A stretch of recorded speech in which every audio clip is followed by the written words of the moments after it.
সময় সোমবার ভোর ৫টা। যুক্তরাষ্ট্রের লস অ্যাঞ্জেলেসে ডলবি থিয়েটারে একে একে নাম ঘোষণা করা হলো বিনোদন জগতের সেরাদের নাম। অস্কার বিজয়ী তারকাদের নতুন তালিকা যুক্ত হলো ৯৭তম আসরের মধ্য দিয়ে।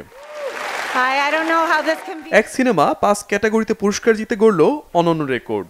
শন বেকার পরিচালিত আনোরা চলচ্চিত্রটি সেরা চলচ্চিত্র, সেরা পরিচালক, সেরা অভিনেত্রীর পুরস্কার ঘরে তুলেছে। সিনেমাটিতে সেরা অভিনেত্রীর পুরস্কার জেতেন ২৫ বছর বয়সী মাইকি মেডিসন। আনোরায় তরুণ যৌনকর্মীর ভূমিকা অভিনয় করেছেন এই মার্কিন অভিনেত্রী। সিনেমাটিতে নিম্ন মধ্যবিত্ত মানুষের জীবনের বাস্তবতা আর তাদের স্বপ্নের টানাপোড়েনের গল্প উঠে এসেছে। দ্য ব্রুটালিস্ট সিনেমার জন্য সেরা অভিনেতার পুরস্কার জেতেন আমেরিকান অভিনেতা অ্যাড্রিয়ান ব্রডি। দীর্ঘ ২২ বছর পর দ্বিতীয়বারের মতো অস্কার পুরস্কার উঠেছে এই অভিনেতার হাতে। এদিকে চলতি বছর একই সিনেমার জন্য গোল্ডেন গ্লোবেও সেরা অভিনেতা হয়েছেন তিনি।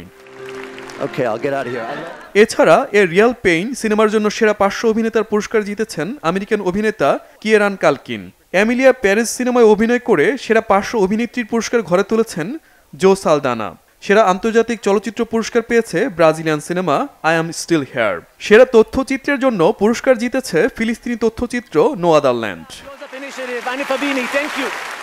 শহীদ Arafat, Bangla vision news desk.